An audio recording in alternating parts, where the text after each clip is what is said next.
পরিস্থিতি এমন যে ঘরে ঘরে এখন বোম, তো যে কোনো সময় এসি বিস্ফোরণ হতে পারে। যারা বাংলাদেশে কাজ করছে তারা প্রশিক্ষণ না নিয়ে শুধু সনাতন পদ্ধতিতে কাজ শেখার ফলে আমাদের টেকনিশিয়ানরা ভালো কাজ করছে, সমস্যা নেই, কিন্তু ওই কাজটা সঠিকভাবে ভ্যাকিউম করছে না। আমাদের কাস্টমাররাও অনেক সময় অসচেতন হওয়ার কারণে এসি গুলো ঠিক সময় সার্ভিসিং করছে না, এই কারণে এসি দুর্ঘটনা বাড়ছে। এই জন্য আমরা বলবো যে বাংলাদেশে যেই কাজটা শিখুক যেন প্রশিক্ষিত হয়ে কাজটা করতে পারে। এসি স্থাপনের সময় মানুষের একটু অসচেতনতার ফলে এসি বিস্ফোরণ জনিত সমস্যাগুলো আমরা ইতিমধ্যে কিন্তু অনেক নিউজ পোর্টালে কিন্তু দেখছি। আপনারা কিন্তু জানেন যে এসি এমন অবস্থা হয়েছে যে আগে আমরা আমাদের কাস্টমাররা এসি ব্যবহার করতে হলো শৌখিনতার জন্য, কিন্তু এখন এটা প্রয়োজন হয়ে আসছে। এখন বর্তমানে এসি ছাড়া চলা সম্ভবই না। বিদেশে গেলে অনেকেই দেখা যাচ্ছে যে আপনার ওখানে গিয়ে কাজ পাচ্ছে না, অদক্ষ হয়ে কাজে যাওয়ার ফলে প্রতারিত হয়ে আবার ফেরত আসতেছে। তাতে দেখা যায় তার জীবন থেকে 5-7 লক্ষ টাকাও ক্ষতিগ্রস্ত হচ্ছে, অনেকে 20-30 লক্ষ টাকাও ক্ষতিগ্রস্ত হচ্ছে। কিন্তু আসলে বাংলাদেশ থেকে আমরা এই যে এত লক্ষ লক্ষ টাকা খরচ করে যে যাচ্ছি, তা আমরা যদি দক্ষ না হয়ে যাই তাহলে আমাদের যে কি করুণ পরিস্থিতি হবে এটা ইতিমধ্যে যারা বিদেশে আছে তারা কিন্তু জানে।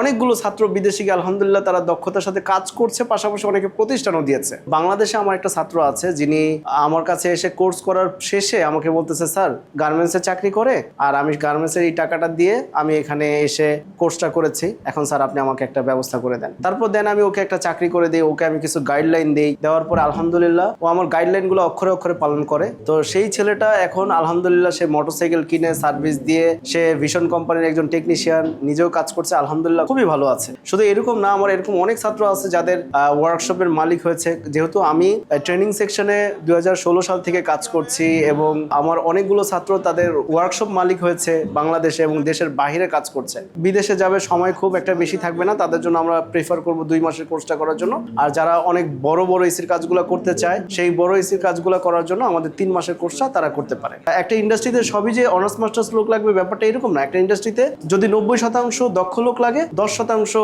আমাদের শিক্ষিত লোক লাগে। শিক্ষিত বলতে অনার্স মাস্টার্স এই টাইপের শিক্ষার্থীদের দরকার হয়। এই জন্য আমি বলবো যে আপনি দক্ষতা অর্জন করবেন শুধু বিদেশে যাওয়ার জন্য না, আপনি দক্ষতা অর্জন করবেন যেন আপনি দেশে বিদেশে যেখানেই যান না কেন আপনার অবস্থানটা যেন সবসময় উপরের দিকে থাকে। অনেকেই মনে করে যে আমাদের দেশে কাজ নাই, আসলে বাস্তবতা কিন্তু ভিন্ন রূপ। সরকার কিন্তু এখানে কোটি কোটি টাকা খরচ করছে দক্ষতা উন্নয়নের জন্য, কিন্তু আমরা কতটুকু এগিয়ে যাচ্ছি দক্ষতা অর্জন করার জন্য। তো এই জন্য বলবো যে দক্ষ না হয়ে আমরা মানুষকে দোষ দেওয়ার কোনো সুযোগ নাই। আমরা আসলে যেভাবে কাজটা শেখাই, আমাদের সকাল 8টা থেকে আমাদের 9:30 পর্যন্ত থিওরি ক্লাস করার পরে আমাদের একটা আরবি ক্লাস থাকে, আরবি ভাষার ক্লাসটা থাকে। তা আরবি ক্লাস করার পরে আমাদের একটা ব্রেক টাইম থাকে, ব্রেক টাইম করার পরে 1টা পর্যন্ত আমাদের থিওরি ক্লাস, দেন আমাদের কিছু প্র্যাকটিক্যাল জব থাকে, সেগুলো এখানে থাকে এবং আমাদের আবাসনে পড়াশোনা করে আমাদের যে পড়াশোনাগুলো থাকে সেটা হয়। এর পরের দিন আমরা আমাদের যে অন সাইডে একেবারে কাস্টমারের বাসা এবং অফিসে এই কাজগুলা দেখানো হয়। তখন টেকনিশিয়ানের সাথে একজন ছাত্রকে হেল্পার হিসাবে পাঠানো হয়, প্র্যাকটিক্যালি দেখার সুযোগ পায় এবং কাজটা শেখার সুযোগ পায়। আমাদের এখানে